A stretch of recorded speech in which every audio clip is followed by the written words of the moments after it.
Good morning. It's a very green, sunny morning. It's a nice day to round up the Paris couture shows, and I've got a very nice panel with me as well who will introduce themselves, starting with Alex and his double denim.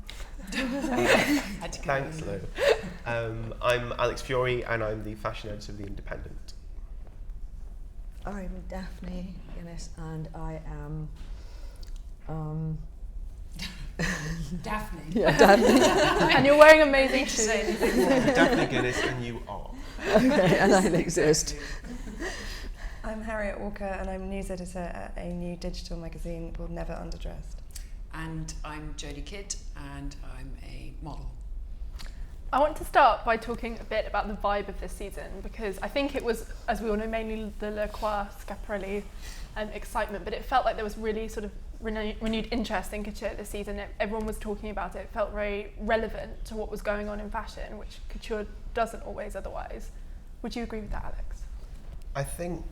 I mean, there were more couture shows this season than there has been for a while. Exactly.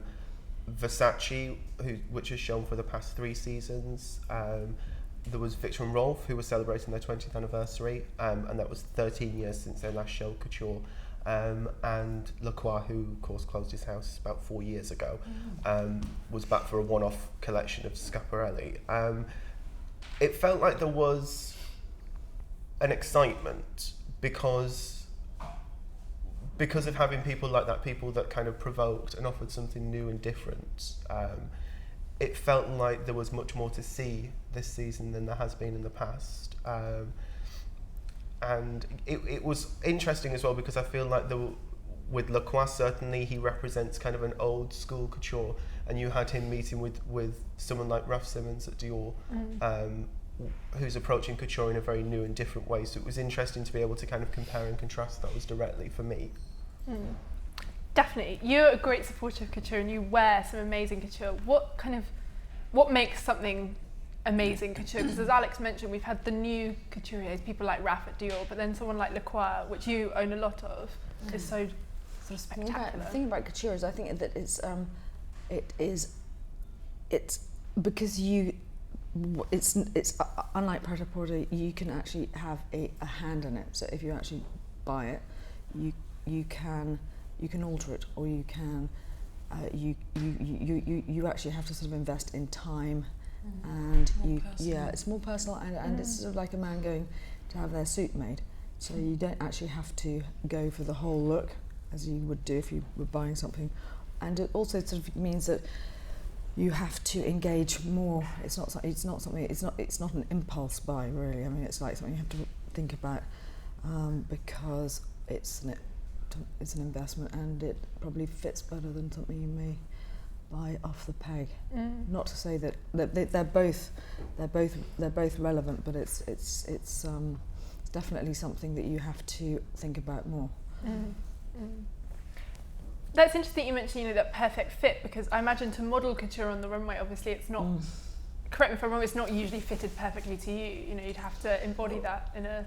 Well, it was. I mean, when you do couture, you have the longest fittings. You know, normally in pret-a-porter, you're in, you're out, and it's a bit more of a machine. Whereas couture, the time that was spent on each and every outfit that I certainly wore through all the collections that I participated in, they were works of art. The fabric, the time, the work that went into these pieces were extraordinary. So yes, you spent a lot more time in the fittings, and they were completely made to you. But then, if Daphne came in and wanted to then buy that particular piece, they would then kind of almost deassemble it and make it for her body shape, which would be totally different from mine. So, they are complete one-off items. That's why it was so exciting to be part of, to wear them down the catwalk. It was an amazing, every time you did couture as a model, it was just an extraordinary feeling. It was a very special time. Do you have a standout show that you modelled in that really stuck with you? It would have to be some of the Dior with the John Gallianos. Some of the outfits were just extraordinary, and they would come into the fitting room with this pile of fabric like this, and you just go, how on earth am I going to put that on? Where do you put your arms through?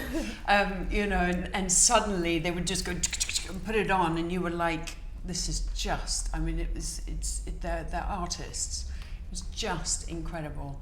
So I'd have to say some of John's show were completely and utterly amazing to be part of. It's interesting you mentioned Dior, because obviously you mentioned Raf. Let's talk a little bit about the new sensibility that we've been seeing in the sort of house of Dior and their couture. Harriet, what did you think of it? Because you went to the show, didn't you? I was there. There was so much going on. It was my first impression, sort of, where do I look? Because he had the live shoots going on behind the scenes with, you know, some of the most amazing photographers around at the moment. As the show was happening, those images taken backstage were being beamed onto the sides of this cube that the models were walking around. Wow. There was a lot going on. And there was a lot going on in the clothes as well, because they were referencing, or they were supposed to reference, cultures from across the world, so there were sort of sections of the show divided up according to continent. Having said that, all of the kind of Dior elements are still in there. So there was, you know, the skirt suit and the bar jacket that was there, but given quite a sporty twist, a sort of, as I said, a kind of global twist. The fabrics were incredible. The techniques were really interesting.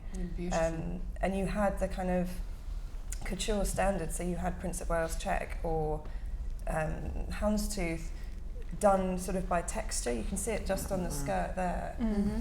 Done in a sort of, I think it's shibori, the Japanese technique where you dry out the fabric and sort of shape it and as it dries. It goes more rigid. And it takes on the pattern that you dry it in. Oh, wow. So I think Issey Miyake used that technique quite a lot. This is obviously kind of different. But it's just, I mean, the thought that's gone into there is incredible. And also what I loved is that it didn't stray so far from couture, actually, when you thought about it. It's a new take, but it's really interesting because it's using all of the archive, I thought. Alex, what was your take on it? I think there are two there are two experiences to be discussed with Dior. One is the experience of the clothes, and one is the experience of the show.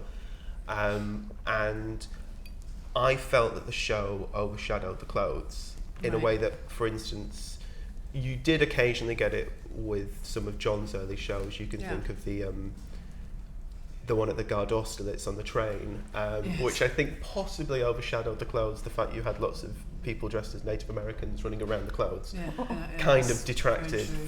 And with this, it was a bit like being inside a billboard on Piccadilly Circus. You had these enormous images being projected that covered the entire back wall. I didn't realise, I spoke with Chris Moore afterwards, and he said it wasn't there for the photographers, they didn't see it. So it was almost like you didn't know where to look. Well, to be honest, everyone, it was so much going on. It sounds like a weird thing to say. It was difficult to take a picture with your camera phone of the clothes, so people were just taking them of the backdrop. Right, okay. And were ignoring the clothes. Right. Which isn't really the purpose of the show, I feel. But also, I felt a bit of motion sickness as well. Did you? I mean, it was incredible. The overall effect was kind of amazing, but these pictures were sort of washing in and sort of zooming up, and you sort of thought, am I moving or are they? And it was, it was really you discombobulated. felt a little bit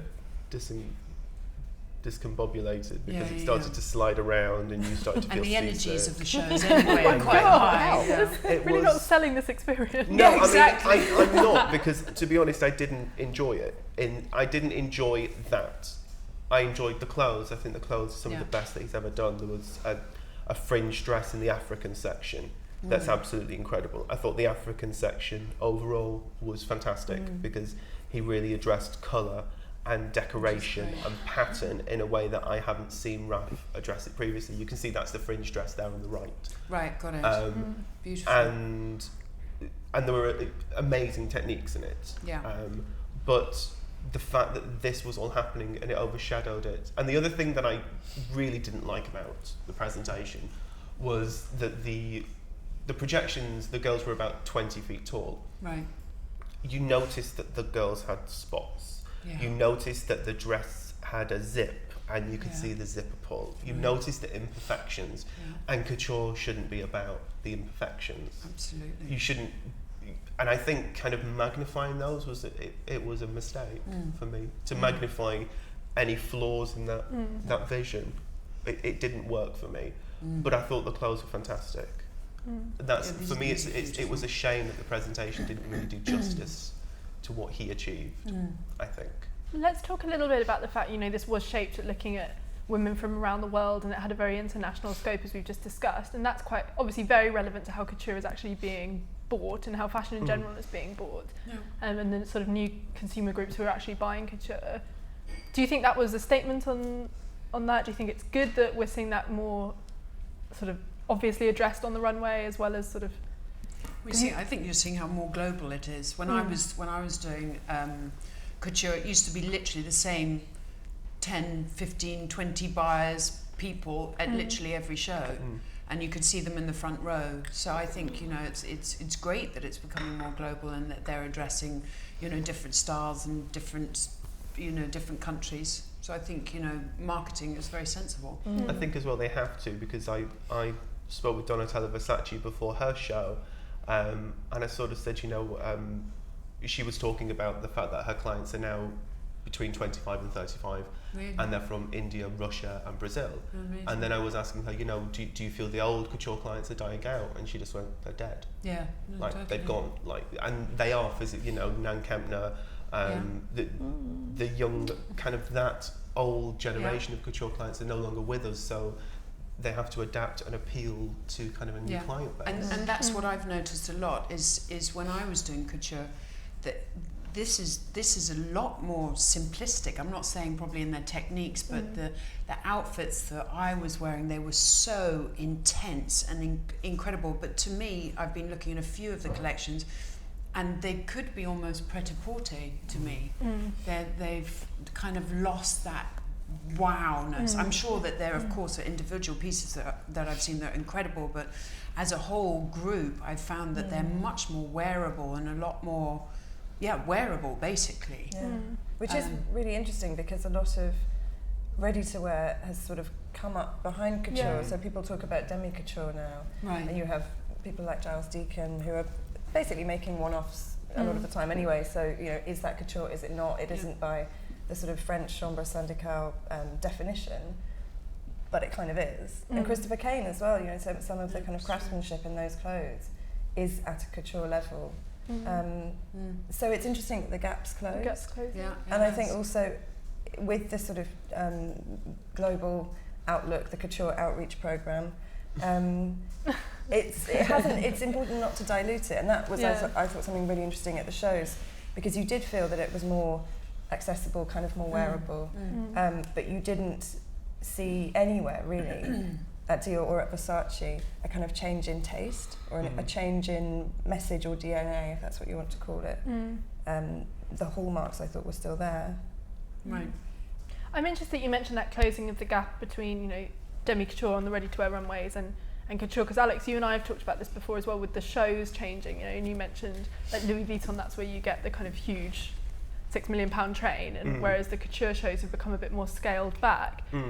Is couture's kind of going to build its own sort of point of existence on it being about craftsmanship? Do you think, is that why we're seeing smaller shows, more of a focus on the clothes, while ready-to-wear has kind of become this explosion of theatre? Well, I think that the fact that the ready-to-wear has become more and more theatrical, higher and higher budgets, that used to be what couture could do that ready-to-wear couldn't do. And now couture, I feel couture presentations had to address what couture was really about, and the way that couture can mark itself out, and the way that couture is different to ready-to-wear is the craftsmanship. It is that it's made by hand, it's that it's custom made, it's the intimacy of that experience, I feel. And I think the idea of, I don't want to say downgrading the shows, but scaling back and making them smaller, more intimate, which also takes it back to kind of its roots, the fact that, at a Balenciaga show, you were able to see the movement of the fabric, you were able to see the seams, you could appreciate the quality and the craftsmanship. And I think when couture shows allow you to do that, that's when they can really amaze you. And they amaze you with the clothes. It's not with the set pieces, it's with the actual workmanship in the garments. I mean, the Valentino show I thought was fantastic. When you appreciate, you saw something coming and then you realised that it wasn't Dior, it was, you know, cutwork chiffon embroidered with pearls, or Beautiful. that, you know, something moved and it looked like a print, but it was actually lace with kind of enormous applique underneath the lace or something like that. It was, you know, it was incredible. And again, at this Valentino show, as with the last, there were kind of little notes to let you know how many pearls were on a dress and how many hundreds of hours of embroidery something had taken. And there were also incredibly simple pieces. There were, I thought, the best looks in the Valentino show where there was some cashmere capes and cashmere day dresses with seams on the outside that were incredibly simple, incredibly plain, but being up that close, you could appreciate the quality, you could appreciate the craftsmanship. And I think what they're doing is very clever. Well, It's everyone also the loves celebration cashmere. of the people that make it, rather than, because there are so many of the actual craftsmen that make it. That's their time to be able to show what they can do, and the visuals sometimes would take away from that. Absolutely. I would say. And also, I mean, that the people always go on about the price of couture, but actually many of the pret-a-porter pieces are now as expensive as a couture piece, but they're And not even made for you. has that changed? Well, I don't know. I mean, it's just like, I would say that they will tell, when you buy a couture piece, they tell you how many are being made and for whom. So that you, if you buy it, but then you also, in pret-a-porter, you can have something that's just, I mean, like probably more expensive than something in couture, but you don't know if they've made it 3,000 of them.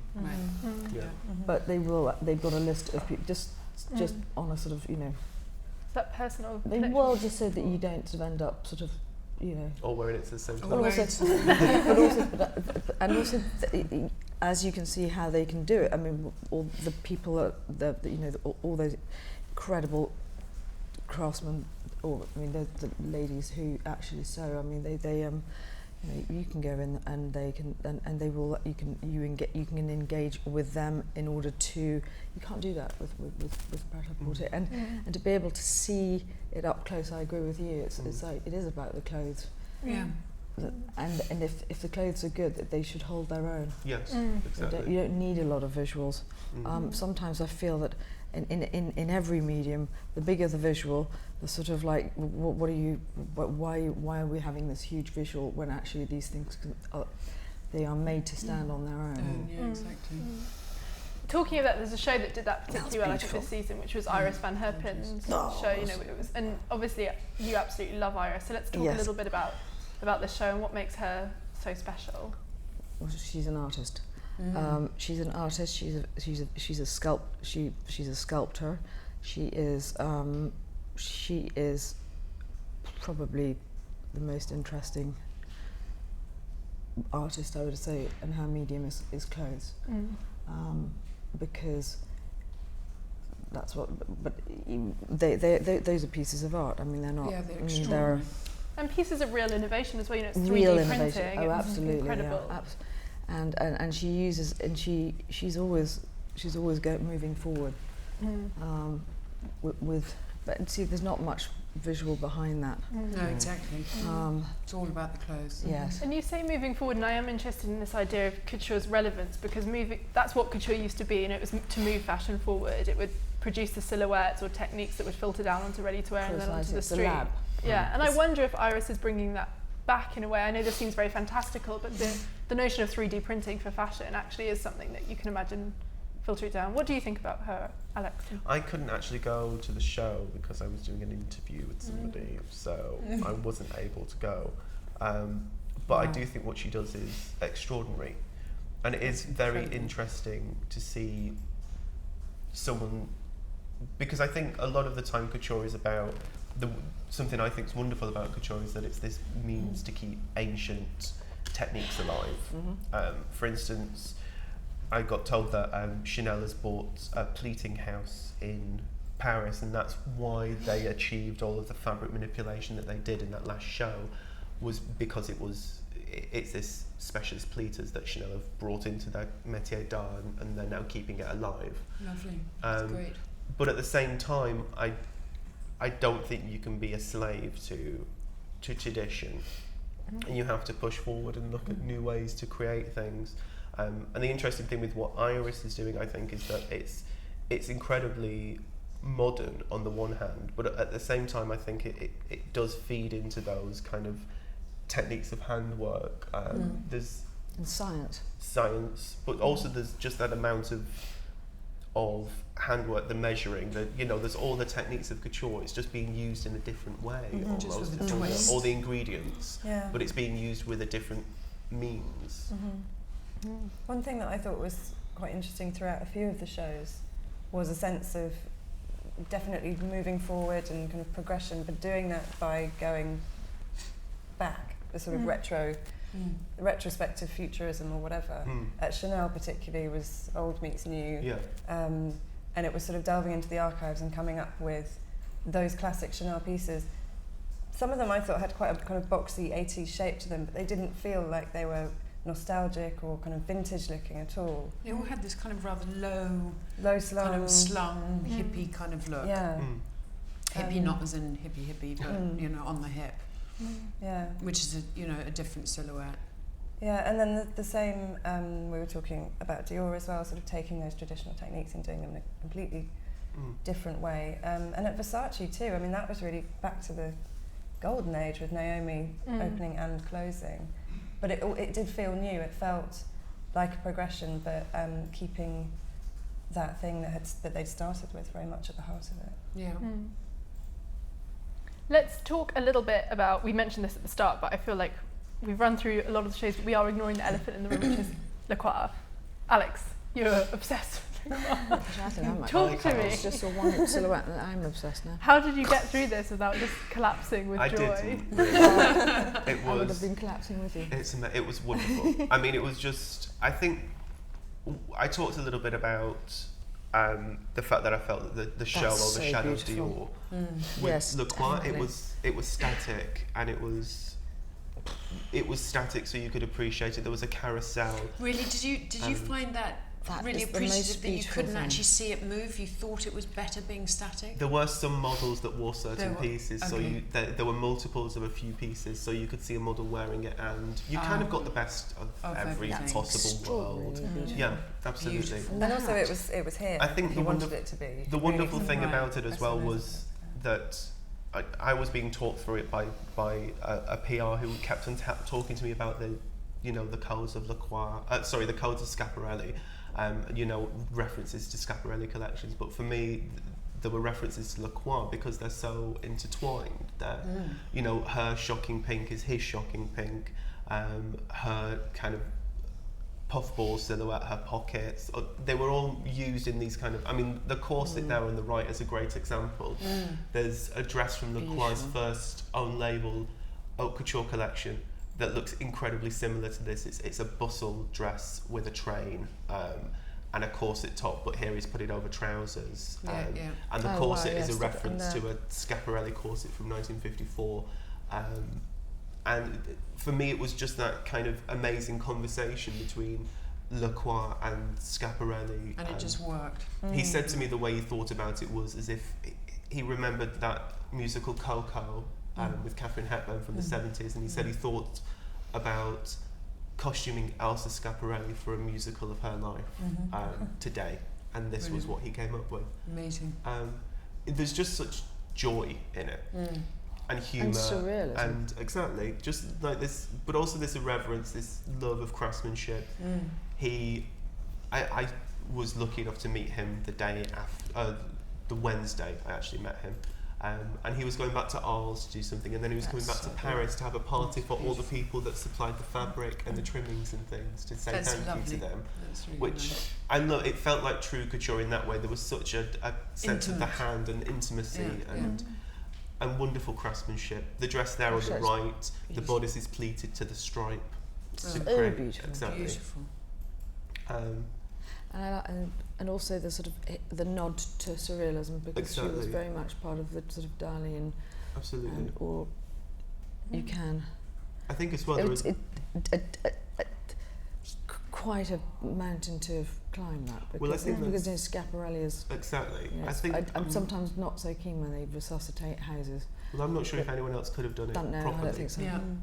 I think for him, he sort of But said that's. it But was, I mean, he just said it was the doing. only thing he would come back to do. It's what he'd wanted to do since he was a child, Well, which I it's think was wonderful. Yeah. That's really very Madame lovely. Grey almost.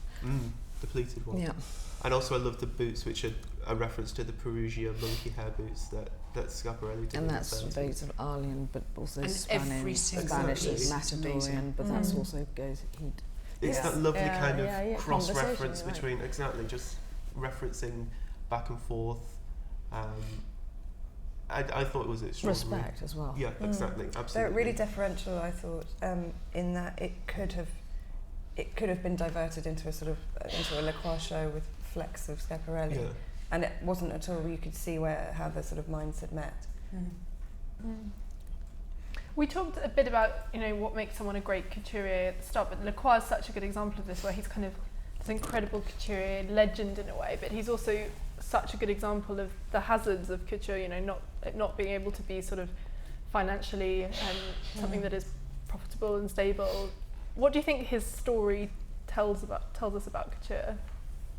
Alex, you can, or Daphne. I think it might tell the story of a time where there was a sort of change, a sort of like a change of generations, generational change, and also that with the rise of ready-to-wear and the accessibility of clothes, and also the sort of internet as well, and also just and as you said, a lot of the buyers are physically dead. That it sort of just became more about sort of turnover and less about sort of investing in something.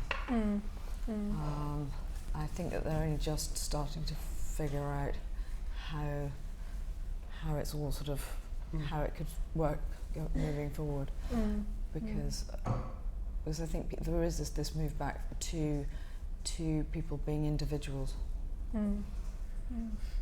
I think also Lacroix is a victim of supremely bad timing.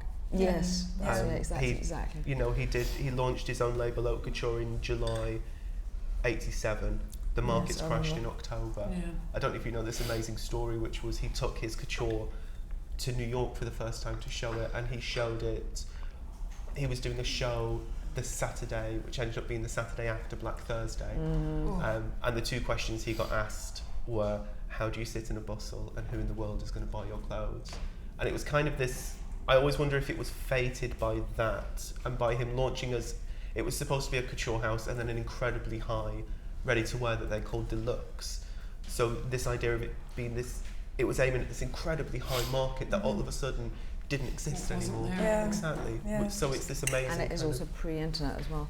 Absolutely. Oh, yes. He didn't get that kind of. And then he started his ready-to-wear, which I think he probably, if he'd concentrated on his. I don't think it never worked the way his couture worked. No. The perfume never worked. It's this horrible thing of the couture being so wonderful and him being so incredibly talented, but the rest of it never really gelling the way it should. Weirdly, the best ready-to-wear collection he did was spring 2009, which was just as the markets crashed again. In this horrible, he did this fantastic thing that finally caught the energy of his couture. Yeah. And the markets all crashed that weekend. Maybe that's history done. That's- This is the new. This is Exactly. it. It's like, but for this, it's a one-off. He said he only did it as a one-off because he's actually happy working outside of fashion now. So he came to do this as a one-off. It's not going to be for sale. Gosh. It was an homage to Elsa that's going to be displayed at the boutique head in Place Vendôme.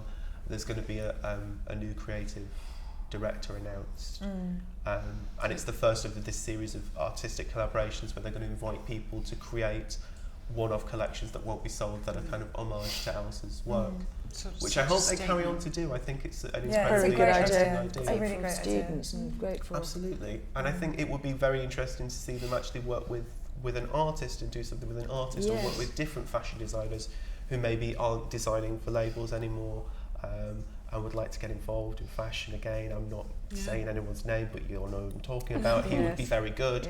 But inviting people to kind of to have this conversation with Elsa Schiaparelli's history, I think that it's a wonderful idea. I really hope they carry on doing it. Absolutely, it's all kind of evolution and pushing boundaries and coming up with incredible things like this. Absolutely. And that goes back to the purpose of couture that we were talking about, doesn't it? This idea of what couture is there for, and a part of that is, creativity for creativity's sake, but not in a frivolous way, in a sense of moving fashion forward and understanding fashion. I think it's like what Daphne said, which is also harks back.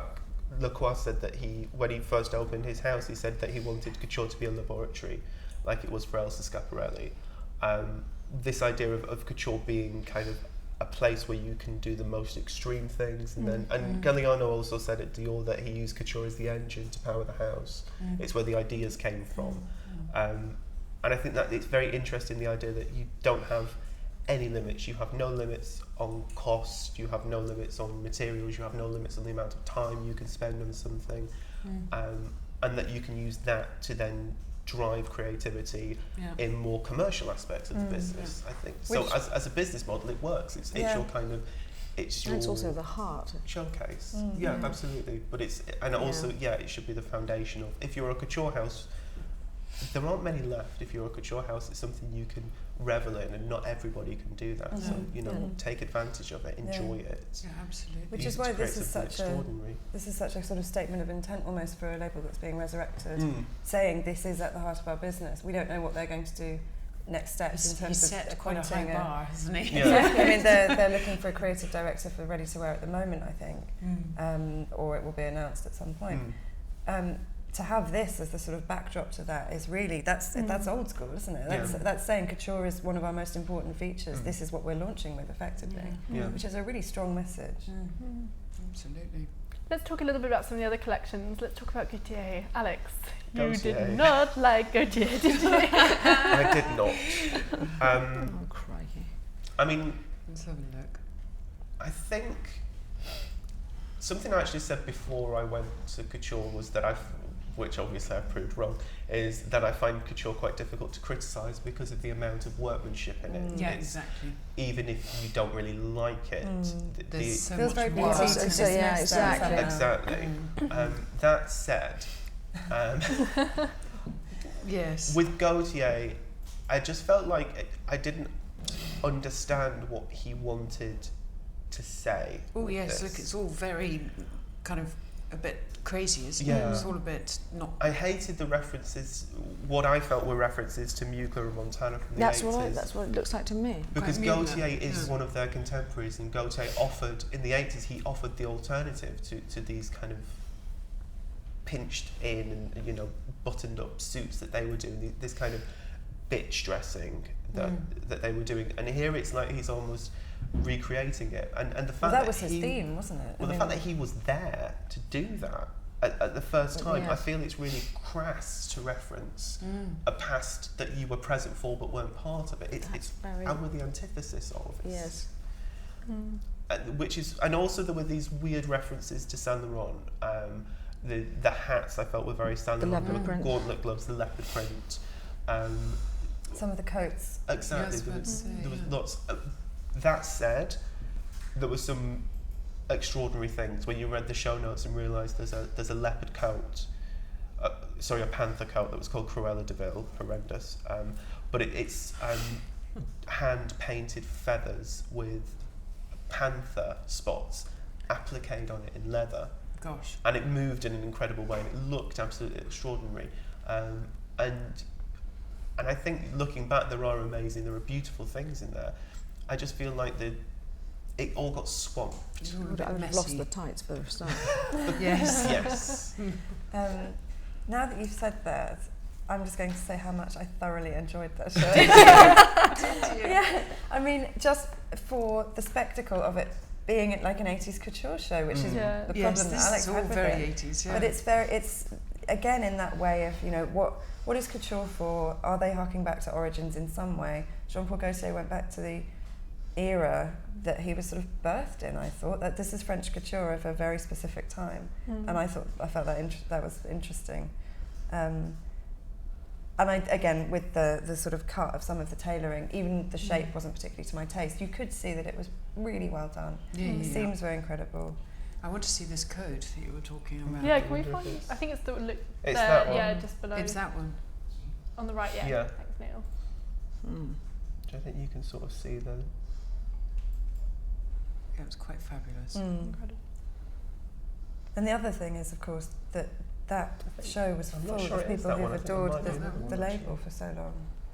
Sorry? It was just full of fans, that show, you know, it's Just lovers, yeah. whether it's a French thing or... Oh, it's a bit further down actually. It's the next. If you go down one more, it's that one on the There's far a lot left, of references to salon. which is a little bit less feathery.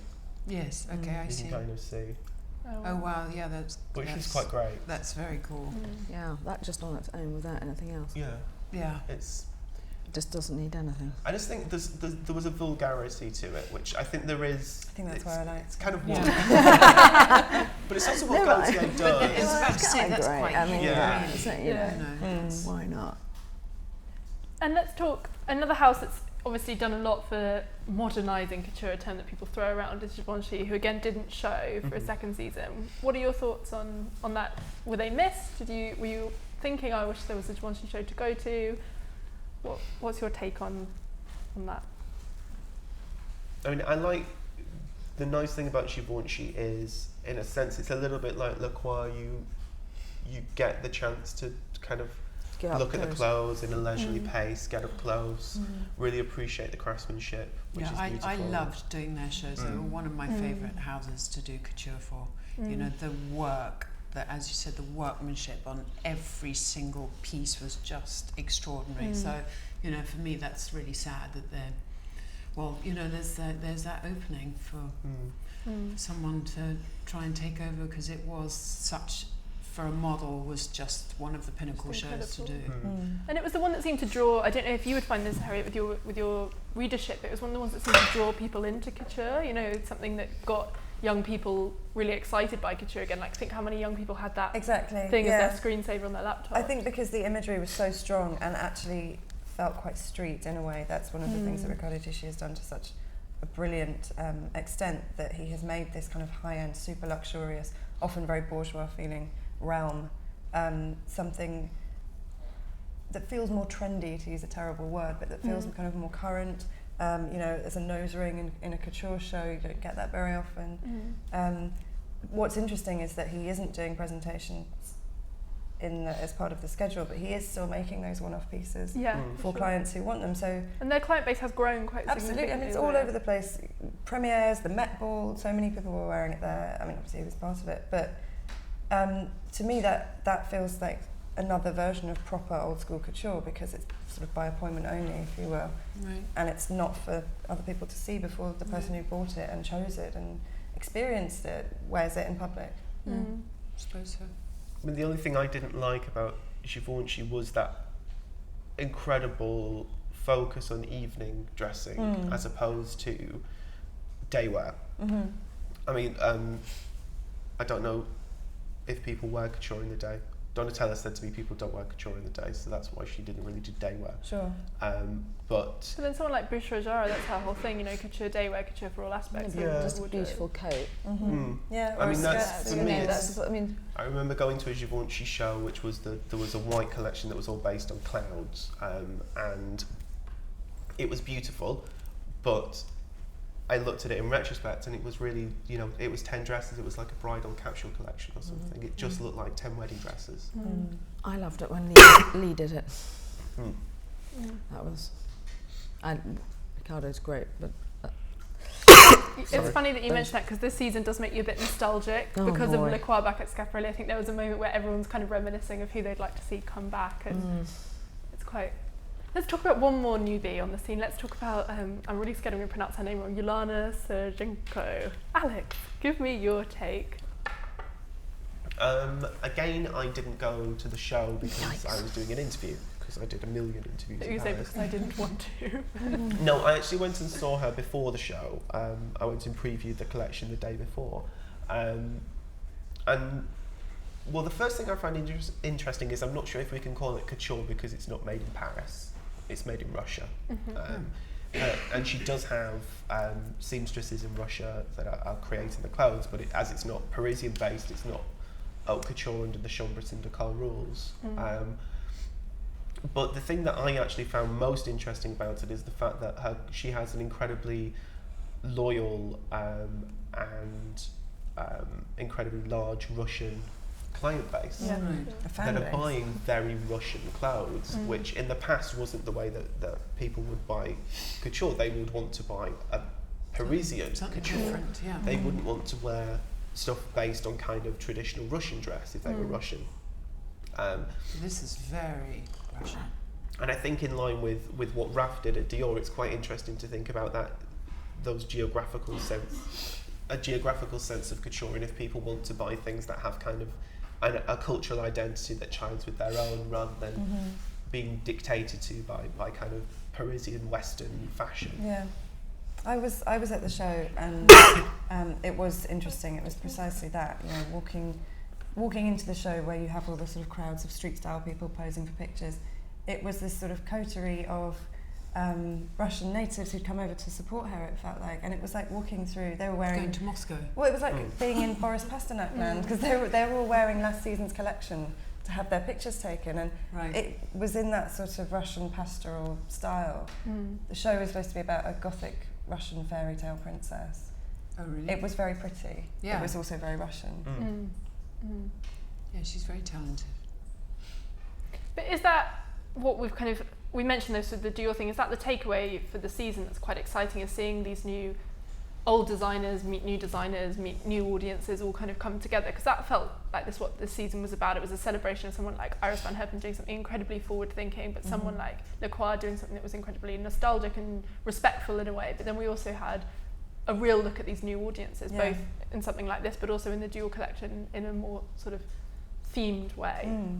I wonder if a lot of the time when you're in Paris for these shows, there are resort appointments going on at the same time, and I wonder if that has influenced couture feeling that bit more commercial, because you have buyers there, and you have people looking at these pre-collections that are ultimately to sell, and the ones that possibly sell the most at the moment. And that struck me as sort of an interesting juxtaposition anyway, of the kind of things that you're seeing. I wonder if it has some kind of influence. So what was the standout highlight? It's going to have to be Lacroix, wasn't it? Was there anything else that anyone thought was just incredible and blew them away? I loved Valentina. Yeah? Yeah, I think that looked very beautiful. So I beautiful. love Chanel. I mean, like I said, it's very difficult to... I think you have to be incredibly cynical to go to couture and not be sort of amazed and overawed by the craftsmanship that goes into these clothes.